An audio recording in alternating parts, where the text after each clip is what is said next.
Hello everyone, আসসালামু আলাইকুম। কী অবস্থা? সবাই কেমন আছেন? আশা করছি আলহামদুলিল্লাহ সবাই ভালো আছেন এবং সুস্থ আছেন। তো আজকে দুপুর থেকে ব্লগটা স্টার্ট করেছিলাম। আমি যেহেতু আম্মুর বাসায় আছি, তো এখানে হচ্ছে রান্নাবান্না মানে করতেছিল আম্মু, তো আমি ওখানে একটু হেল্প করলাম। তো এখানে আমি হাতে মাখিয়ে দিয়ে দিলাম মশলা আর কি, গরুর মাংস রান্না করবো ওই জন্য হাতে মাখিয়ে তারপরে এভাবে বসিয়ে দিয়েছি। এভাবে বসিয়ে দিলে কিন্তু এটা খেতে ভালোই লাগে। আর এখানে কলমি শাক রান্না করবো, তো কলমি শাকটা একটু আগে ভাপ দিয়ে নিলাম আর কি, যাতে ভালোভাবে সিদ্ধ হয়। আর এখানে মাংসটাও প্রায় কষানো হয়ে আসতেছে আর কি, আর কষানো হয়ে গিয়েছে। তো তারপরে এখানে হচ্ছে চাউলের রুটি বানানো হয়েছে আর মাংস দিয়ে খাচ্ছে আর কি। এটা কষানো মাংস ছিল আর কি। তো তারপর বিকালের দিকে আর মানে ভিডিও করেছি, তার ভিতরে আর কোনো ভিডিও শ্যুট করা হয় নাই। তো আমি ডিম দিয়ে কীভাবে বিস্কিট বানাই বা ডিমের পিঠা বানাই, তো সেটা একটু শেয়ার করি। এখানে 2টা ডিম নিয়েছি আর 2 চামচের মতো চিনি দিয়েছি। চিনির পরিমাণটা একটু কম দিতে হবে এই পিঠা বানাতে, তাহলে এটার মানে খেতে বেশি ভালো লাগবে। না হলে অনেক বেশি মিষ্টি হয়ে গেলে এটা খেতে বেশি ভালো লাগবে না। আর এখানে গুঁড়া দুধ দিয়ে দিলাম প্রায় 4 টেবিল চামচের মতো। এখানে যত পরিমাণ গুঁড়া দুধ দেওয়া যায় তত খেতে বেশি ভালো লাগে। তো গুঁড়া দুধ দিয়ে ভালোভাবে হাত দিয়ে একটু ফেটে নিচ্ছি। এটা কিন্তু কোনো প্রকার ব্লেন্ডার বা হ্যান্ড মিক্সার দিয়ে করা যাবে না, তাহলে গেজা গেজা হয়ে গেলে তখন পিঠাটা কিন্তু ভালো হবে না।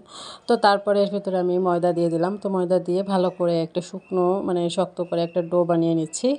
তো এটা ময়দার কোনো পরিমাপ নাই, কারণ যতক্ষণ না পর্যন্ত শক্ত সুন্দর মতো একটা রুটি বেলার মতো ডো তৈরি না হবে, ততক্ষণ এতে ময়দা দিয়ে ভালোভাবে এটাকে ডো তৈরি করে নিতে হবে। তো আমি ভালোভাবে হাত দিয়ে এভাবে মধ্যে মধ্যে একটা ডো তৈরি করে নিচ্ছি।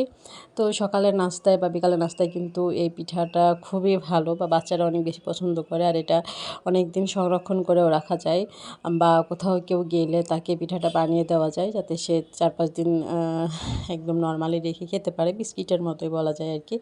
তো এখানে আমি শক্ত করে একটা ডো বানিয়ে নিয়েছি। এখন এটাকে আমি একটু রেস্টে রেখে দেবো 30 মিনিটের মতো।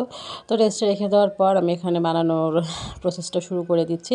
হাতে একটু তেল নিয়ে নিয়েছি আর এর উপরে ডোর উপরেও একটু তেল দিয়ে দিয়েছি।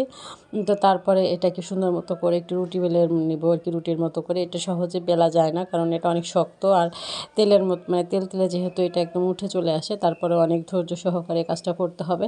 তো এখানে ভালো করে আমি একটা রুটি বেলে নিচ্ছি। আর এতটুকু মোটা দিয়েছি, দেখতে পাচ্ছেন, অনেক বেশি পাতলা করা যাবে না, তাহলে কিন্তু এটা একদম মানে নরম হয়ে যাবে, খেতে ভালো লাগবে না আর কি। তো আমি এখানে এভাবে করে আমি নিমকি শেপ করে নিয়ে নিচ্ছি, বা এটা আপনাদের যদি কোনো ডিজাইন কাটার থাকে সেভাবে কেটে নিতে পারেন। তো এভাবে করে আমি তেল গরম করতে দিয়েছি, এটা অবশ্যই ডুবো তেলে ভেজে নিতে হবে। তো তারপরে আমি এভাবে ব্রাউন কালার করে ভেজে নিচ্ছি। আর একদম পোড়া পোড়া করে ভেজে নেওয়া যাবে না, কারণ হালকা যখন একটু ব্রাউন কালার চলে আসবে তখন এটাকে নামিয়ে ফেলতে হবে, তা না হলে এটা অনেক বেশি পোড়াতে গেলে তখন এটা ভালো লাগবে না খেতে। তো এই পর্যায়ে আমি নামিয়ে ফেলতেছি। দেখতে পাচ্ছেন কত সুন্দর আমার ডিম পিঠা রেডি হয়ে গিয়েছে। এটা কিন্তু কন্টেনারে রেখে দিলে অনেক দিন খাওয়া যায়। তো আমি কিছুটা কন্টেনারে রেখে দিচ্ছি আর এভাবে খেয়ে নিব। তো ঠিক আছে, সবাই ভালো থাকবেন। আজ এ পর্যন্ত। আল্লাহ হাফেজ।